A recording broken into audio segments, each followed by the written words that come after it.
क्या आपने कभी सोचा है कि कुछ लोग बिना ज्यादा मेहनत के हर जगह यस कैसे सुन लेते हैं, जबकि बाकी लोग बार बार नो का सामना करते हैं? यही सवाल आपको अंदर तक हिला देता है, क्योंकि सच ये है कि यस सिर्फ एक शब्द नहीं, बल्कि एक पावरफुल साइकोलॉजिकल ट्रिगर है जो रिश्तों, बिजनेस और लाइफ के हर क्षेत्र में गेम बदल सकता है। 7 ways to make people say yes by CJ Bell इसी हिडन साइकोलॉजी को उजागर करती है। एक ऐसा फ्रेमवर्क जो बताता है कि इंसान डिसीजंस लॉजिक से नहीं, बल्कि इमोशंस और परसेप्शन से लेता है। इमेजिन कीजिए, आप किसी से अपनी बात मनवाना चाहते हैं, चाहे वो आपका क्लाइंट हो, आपका दोस्त हो या आपका partner.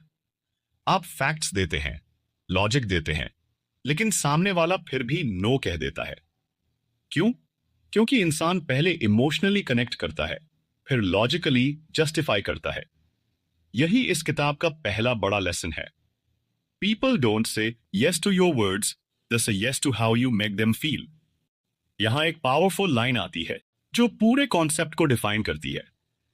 The quickest way to get a yes is not to push harder, but to understand deeper. यह लाइन सिर्फ एक एडवाइस नहीं है, बल्कि एक माइंडसेट शिफ्ट है। जब आप पुश करना बंद करते हैं और समझना शुरू करते हैं, तभी असली इन्फ्लुएंस शुरू होता है। अब सवाल उठता है, क्या हर इंसान को इन्फ्लुएंस किया जा सकता है? जवाब है हां, लेकिन मैनिपुलेशन से नहीं, बल्कि सही अप्रोच से। सीजे बेल बताते हैं कि इन्फ्लुएंस का पहला रूल है लाइकेबिलिटी। अगर सामने वाला आपको पसंद नहीं करता, तो वो आपकी बेस्ट आइडिया को भी रिजेक्ट कर देगा। इसलिए पहला वे है be genuinely likeable, not artificially impressive. सोचिए, जब आप किसी ऐसे इंसान से मिलते हैं जो जेन्युइनली आपकी बात सुनता है, आपकी फीलिंग्स को समझता है, तो क्या आप ऑटोमेटिकली उसकी बातों के लिए ओपन नहीं हो जाते? यही ह्यूमन नेचर है। हम उन लोगों को यस कहते हैं जिनके साथ हम सेफ और अंडरस्टूड फील करते हैं। लेकिन यहां एक ट्विस्ट है, सिर्फ अच्छा बनना काफी नहीं है, आपको स्ट्रैटेजिकली अच्छा बनना होगा। इसका मतलब है कि आपको सामने वाले की नीड्स, डिजायर्स और फियर्स को डीपली समझना होगा, क्योंकि हर नो के पीछे एक हिडन फियर होता है, फियर ऑफ लॉस या fear of being judged. Imagine करें, अगर आप उस फियर को आइडेंटिफाई करके उसे एलिमिनेट कर दें, तो क्या होगा? सामने वाला खुद यस कहने लगेगा, बिना किसी प्रेशर के। यही साइकोलॉजी का मैजिक है। यहां एक बोल्ड स्टेटमेंट आता है, if you can control perception, you can control decisions. यह स्टेटमेंट सुनने में पावरफुल लगता है, लेकिन इसके पीछे एक गहरी सच्चाई है। लोग रियलिटी पर नहीं, परसेप्शन पर रिएक्ट करते हैं। अगर आप अपनी बात को इस तरह प्रेजेंट करते हैं कि सामने वाले को फायदा साफ दिखे, तो यस ऑलमोस्ट इनविटेबल हो जाता है। अब एक इंटरेस्टिंग सवाल, क्या आपको हर बार कन्विंस करना पड़ता है, या कोई ऐसा तरीका है जिससे सामने वाला खुद कन्विंस हो जाए? यही इस किताब का नेक्स्ट लेयर है, जिसे हम अगले पार्ट में एक्सप्लोर करेंगे। लेकिन अभी के लिए आपको एक चीज याद रखनी है, influence is not about forcing a yes, it's about creating a space where yes feels natural. जब आप इस माइंडसेट को अपनाते हैं, तो आपकी कम्युनिकेशन कंप्लीटली बदल जाती है। आप बोलने से ज्यादा सुनते हैं, और सबसे इंपॉर्टेंट, आप सामने वाले को फील कराते हैं कि डिसीजन उसका खुद का है, जबकि डायरेक्शन आपने सेट की होती है। यही सटल डिफरेंस एवरेज और एक्स्ट्रॉर्डिनरी कम्युनिकेटर्स के बीच होता है। एवरेज लोग कन्विंस करने की कोशिश करते हैं, एक्स्ट्रॉर्डिनरी लोग इंस्पायर करते हैं, और जब इंस्पिरेशन आता है, तो यस खुद ब खुद निकलता है। तो अब सोचिए, क्या आप अभी तक लोगों को पुश कर रहे थे या ट्रूली समझ रहे थे? क्योंकि यही वो टर्निंग पॉइंट है जहां से आपकी इन्फ्लुएंस जर्नी शुरू होती है। और यकीन मानिए, जब आप इसे मास्टर कर लेते हैं, तो नो एक रेयर वर्ड बन जाता है। अब तक आपने समझ लिया कि यस पाने के लिए पुश नहीं, बल्कि अंडरस्टैंडिंग जरूरी है। लेकिन यहां एक और गहरी लेयर है। सिर्फ समझना ही काफी नहीं, आपको सामने वाले के माइंड में एग्रीमेंट का मोमेंटम बनाना पड़ता है। क्योंकि इंसान एक बार यस कह देता है, तो उसका दिमाग उसी पैटर्न को फॉलो करने लगता है। यही साइकोलॉजी का दूसरा पावरफुल प्रिंसिपल है, कंसिस्टेंसी बायस। सोचिए, अगर कोई इंसान शुरुआत में छोटी छोटी बातों पर यस कहता है, तो क्या वो बाद में बड़ी बातों पर नो कह पाएगा? मुश्किल है, क्योंकि हमारा ब्रेन खुद को कंसिस्टेंट दिखाना चाहता है। यही कारण है कि सक्सेसफुल कम्युनिकेटर्स कभी सीधे बड़ी रिक्वेस्ट नहीं करते। वो पहले छोटे यस कलेक्ट करते हैं। इमेजिन कीजिए, आप किसी क्लाइंट को पिच कर रहे हैं। अगर आप सीधे डील क्लोज करने की कोशिश करेंगे तो रेजिस्टेंस आएगा। लेकिन अगर आप पहले सिंपल सवाल पूछते हैं, जैसे क्या आप अपने बिजनेस को ग्रो करना चाहते हैं, तो जवाब ऑब्वियस है, यस। फिर अगला सवाल, क्या आप चाहते हैं कि आपका रेवेन्यू डबल हो? फिर यस। धीरे धीरे आप एक चेन बना रहे हैं जहां सामने वाला खुद को एग्री करते हुए महसूस करता है। यही इस किताब का दूसरा पावरफुल इंसाइट है। Small yeses lead to big yes. अब एक सवाल, क्या यह मैनिपुलेशन है? नहीं, ये अंडरस्टैंडिंग है कि इंसान कैसे डिसीजंस लेता है। अगर आपकी इंटेंशन जेन्युइन है तो यह टेक्निक ट्रस्ट को बिल्ड करती है, तोड़ती नहीं। लेकिन यहां एक हिडन ट्रैप भी है। अगर आप सिर्फ क्वेश्चंस पूछते रहेंगे बिना रियल वैल्यू दिए, तो सामने वाला इवेंचुअली डिस्कनेक्ट हो जाएगा। इसलिए अगला वे आता है, गिव बिफोर यू आस्क।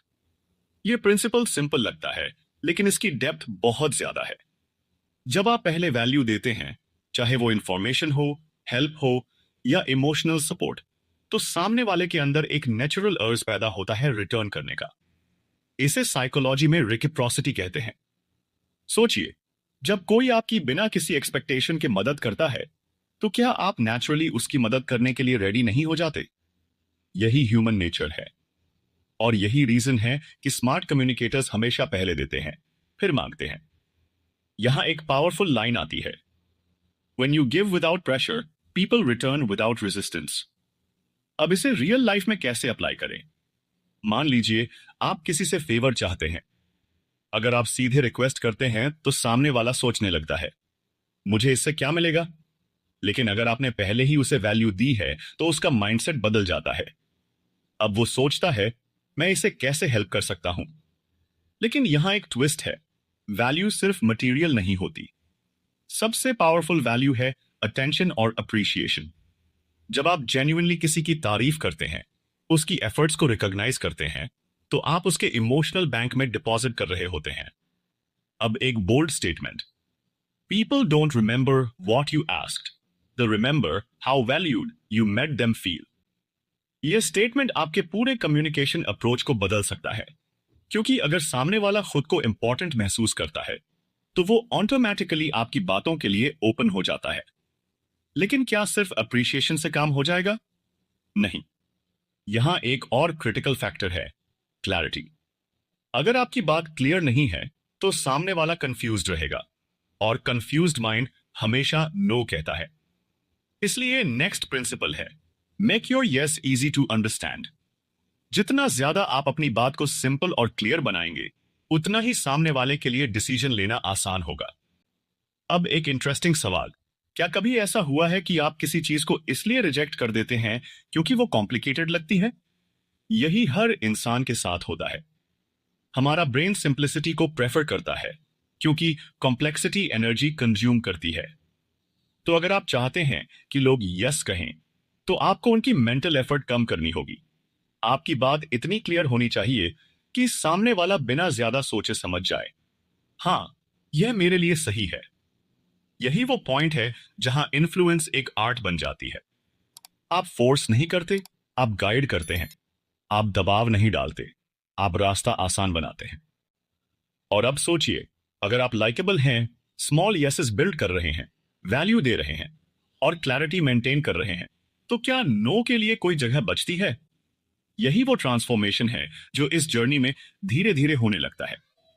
लेकिन अभी भी एक मिसिंग पीस है, ट्रस्ट का अल्टीमेट लेवल, जहां सामने वाला बिना डाउट के यस कहे।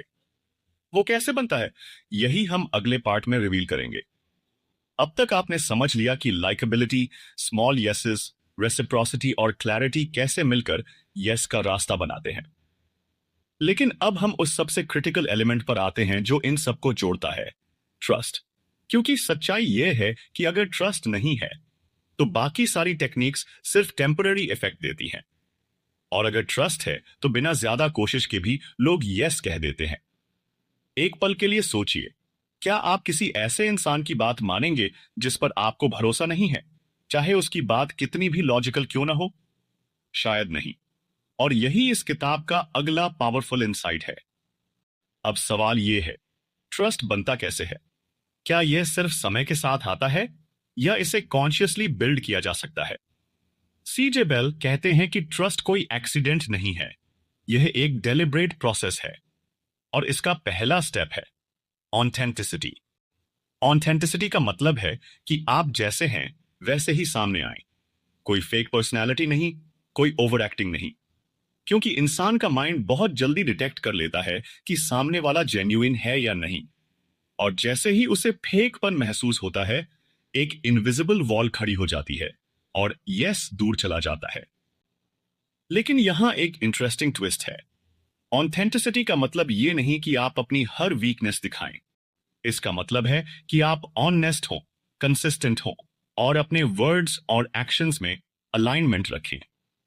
जब आपकी बात और आपका बिहेवियर मैच करता है, तभी ट्रस्ट पैदा होता है। यहां एक पावरफुल लाइन आती है, trust is built in consistency, not in intensity. मतलब एक बार इंप्रेस करना काफी नहीं है, बार बार रिलायबल होना जरूरी है। अब इमेजिन कीजिए, अगर आप हर बार अपनी बात पर खरे उतरते हैं, प्रॉमिसेस को फुलफिल करते हैं और सामने वाले को कभी डिसअपॉइंट नहीं करते, तो धीरे धीरे उसके माइंड में आपकी एक स्ट्रांग इमेज बन जाती है। और जब यह इमेज बन जाती है तो उसे कन्विंस करने की जरूरत ही नहीं पड़ती, क्योंकि उसके लिए आपका हर सजेशन ऑलरेडी क्रेडिबल होता है।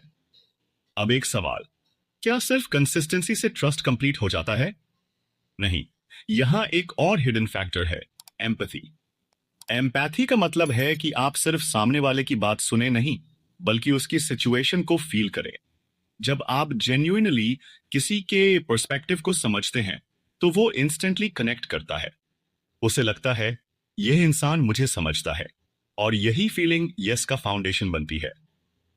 सोचिए, जब कोई आपकी प्रॉब्लम को बिना जज किए समझता है, तो क्या आप उसकी बातों को ज्यादा इंपॉर्टेंस नहीं देते? यही ह्यूमन कनेक्शन की पावर है। अब एक bold statement, the deeper you understand someone, the easier it becomes to influence them. यह स्टेटमेंट थोड़ा इंटेंस लग सकता है, लेकिन इसमें सच्चाई है। इन्फ्लुएंस का मतलब कंट्रोल नहीं है, बल्कि अलाइनमेंट है। जब आप सामने वाले की नीड्स और डिजायर्स के साथ अलाइन हो जाते हैं, तो आपकी बात नेचुरली एक्सेप्ट होने लगती है। लेकिन यहां एक डेंजर भी है। अगर आप एम्पैथी का इस्तेमाल सिर्फ अपने फायदे के लिए करते हैं, तो यह जल्दी एक्सपोज हो जाता है। इसलिए इंटेंशन का प्योर होना बहुत जरूरी है, क्योंकि लॉन्ग टर्म इन्फ्लुएंस सिर्फ ऑनेस्टी और जेन्युइन केयर से ही पॉसिबल है। अब आते हैं एक और पावरफुल कॉन्सेप्ट पर, सोशल प्रूफ। इंसान अकेले डिसीजन लेने से डरता है। उसे हमेशा यह रीअश्योरेंस चाहिए कि दूसरे लोग क्या कर रहे हैं। अगर उसे दिखता है कि बाकी लोग भी यस कह रहे हैं, तो उसका कॉन्फिडेंस बढ़ जाता है। इमेजिन कीजिए, आप एक रेस्टोरेंट में जाते हैं। अगर वो खाली है तो आप हेजिटेट करेंगे, लेकिन अगर वहां भीड़ है तो आप ऑटोमेटिकली अज्यूम करेंगे कि खाना अच्छा होगा। यही सोशल प्रूफ है। हम दूसरों के एक्शंस को देखकर अपने डिसीजंस बनाते हैं। इस प्रिंसिपल को अप्लाई करने का मतलब है कि आप दिखाएं कि आपकी बात या आपका आइडिया ऑलरेडी दूसरों के लिए काम कर चुका है। जब सामने वाले को यह प्रूफ मिलता है, तो उसका डाउट कम हो जाता है। यहां एक पावरफुल लाइन आती है, When others say yes, it becomes easier for you to say yes. अब एक इंटरेस्टिंग सवाल, क्या ट्रस्ट, एम्पैथी और सोशल प्रूफ मिलकर एक ऐसा एनवायरनमेंट बना सकते हैं जहां नो ऑलमोस्ट इम्पॉसिबल हो जाए? जवाब है हाँ, क्योंकि अब आप सिर्फ एक आइडिया नहीं दे रहे, आप एक कंप्लीट विश्वास और कंफर्ट दे रहे हैं। यही वो स्टेज है जहां इन्फ्लुएंस एफर्टलेस लगने लगता है। आप पुश नहीं करते, आप परसुएड नहीं करते, आप बस गाइड करते हैं, और सामने वाला खुद उस डायरेक्शन में चलने लगता है। लेकिन अभी भी एक आखिरी और सबसे पावरफुल पीस बाकी है, वो जो इस पूरे प्रोसेस को कंप्लीट करता है और आपको एक मास्टर इन्फ्लुएंसर बनाता है। वो क्या है? यही हम अगले और फाइनल पार्ट में अनकवर करेंगे। अब तक आपने likeability, small yeses, reciprocity, clarity, trust, empathy और सोशल प्रूफ को समझ लिया है। लेकिन अब हम उस आखिरी और सबसे पावरफुल एलिमेंट पर आते हैं, कमिटमेंट एंड ओनरशिप। यही वो फैक्टर है जो किसी भी यस को टेम्पररी रिएक्शन से परमानेंट डिसीजन में बदल देता है। एक पल के लिए सोचिए, जब कोई डिसीजन आप खुद लेते हैं तो क्या आप उसे ज्यादा स्ट्रांगली फॉलो नहीं करते? बिल्कुल करते हैं। और यही इस किताब का सबसे क्रूशियल इंसाइट है। People value what they choose, not what they are forced to accept. यही रीजन है कि सबसे इफेक्टिव कम्युनिकेटर्स कभी भी सामने वाले पर डिसीजन इंपोजेस नहीं करते। वो उसे गाइड करते हैं, लेकिन फाइनल चॉइस उसी की बनाते हैं। क्योंकि जब डिसीजन उसका खुद का होता है तो वो उसे जस्टिफाई भी करता है, डिफेंड भी करता है और स्टिक भी करता है। अब सवाल उठता है, आप किसी को इस तरह कैसे गाइड करें कि उसे लगे डिसीजन उसका है लेकिन डायरेक्शन आपने सेट की है? इसका आंसर है इन्वॉल्वमेंट। जब आप सामने वाले को प्रोसेस में इन्वॉल्व करते हैं, उससे सवाल पूछते हैं, उसकी राय लेते हैं, उसे ऑप्शंस देते हैं, तो उसका माइंड ऑटोमेटिकली एंगेज हो जाता है। और जब माइंड एंगेज होता है तो रेजिस्टेंस कम हो जाता है। इमेजिन कीजिए, आप किसी को एक आइडिया दे रहे हैं। अगर आप सीधे बोलते हैं यह करो, तो सामने वाला डिफेंसिव हो सकता है। लेकिन अगर आप पूछते हैं आपके हिसाब से इस सिचुएशन में बेस्ट सॉल्यूशन क्या हो सकता है, तो वो सोचने लगता है। और जैसे ही वो खुद सॉल्यूशन तक पहुंचता है, वो उसी आइडिया को एक्सेप्ट करता है जो आप उसे इनडायरेक्टली दिखा रहे थे। यही टेक्निक सब्टल है लेकिन बेहद पावरफुल है। यहां एक पावरफुल लाइन आती है, if you want lasting influence, stop convincing and start को क्रिएटिंग। यह स्टेटमेंट आपकी पूरी अप्रोच बदल सकता है, क्योंकि अब आप सामने वाले के अगेंस्ट नहीं, उसके साथ काम कर रहे हैं। आप उसे जीतने की कोशिश नहीं कर रहे, आप उसे साथ लेकर चल रहे हैं। लेकिन यहां एक फाइनल ट्विस्ट है, कमिटमेंट तभी स्ट्रांग होता है जब वो विजिबल और वर्बल हो। मतलब, जब कोई इंसान ओपनली यस कहता है या एक्शन लेता है, तो उसका माइंड उस डिसीजन को और भी डीपली एक्सेप्ट कर लेता है। सोचिए, अगर कोई पब्लिकली किसी चीज के लिए कमिट करता है, तो क्या वो पीछे हटना आसान होता है? नहीं, क्योंकि अब उसकी आइडेंटिटी उस डिसीजन से जुड़ जाती है। इसलिए स्मार्ट कम्युनिकेटर्स हमेशा छोटे कमिटमेंट से शुरुआत करते हैं, जैसे एक छोटा एक्शन, एक सिंपल एग्रीमेंट या एक इनिशियल स्टेप, और फिर धीरे धीरे उसे बड़े कमिटमेंट में कन्वर्ट करते हैं। क्या आपने कभी नोटिस किया है कि जब आप किसी चीज में थोड़ा इन्वेस्ट कर देते हैं, टाइम, एफर्ट या इमोशन, तो आप उसे छोड़ना नहीं चाहते? यही साइकोलॉजी यहां काम करती है। अब इमेजिन कीजिए, अगर आप इन सभी प्रिंसिपल्स को एक साथ यूज करें, लिकेबिलिटी से कनेक्शन, स्मॉल येसेस से मोमेंटम, रिसिप्रोसिटी से गुडविल, क्लैरिटी से अंडरस्टैंडिंग, ट्रस्ट से कॉन्फिडेंस, एम्पैथी से बॉन्डिंग, सोशल प्रूफ से रीअश्योरेंस और फाइनली कमिटमेंट से ओनरशिप, तो क्या होगा? आंसर सिंपल है, yes will no longer be a struggle, it will become a natural response. लेकिन यहां सबसे इंपॉर्टेंट बात, ये सारी टेक्निक्स तभी काम करती हैं जब आपकी इंटेंशन जेन्युइन हो। क्योंकि शॉर्ट टर्म ट्रिक्स शायद काम कर जाए, लेकिन लॉन्ग टर्म इन्फ्लुएंस सिर्फ ऑनेस्टी और वैल्यू से ही पॉसिबल है। यहां आखिरी पावरफुल लाइन आती है जो पूरे जर्नी को समराइज करती है, true influence is not about changing minds, it's about aligning hearts. और अब खुद से एक सवाल पूछिए, क्या आप अब भी लोगों को कन्विंस करने की कोशिश करेंगे, या उन्हें समझकर, जोड़कर और गाइड करके नेचुरली यस तक ले जाएंगे? क्योंकि असली पावर शब्दों में नहीं, कनेक्शन में होती है। और जब यह कनेक्शन बन जाता है तो नो सिर्फ एक पॉसिबिलिटी रह जाती है, रियलिटी नहीं। यही है 7 वेज टू मेक पीपल से यस बाय सी जे बेल का एसेंस। एक ऐसी जर्नी जो आपको सिर्फ कम्युनिकेशन नहीं सिखाती, बल्कि इंसानों को समझने की कला सिखाती है। और जब आप इस कला को मास्टर कर लेते हैं, तो हर बातचीत एक अपॉर्चुनिटी बन जाती है, एक सिंपल यस के लिए नहीं, बल्कि एक मीनिंगफुल कनेक्शन के लिए।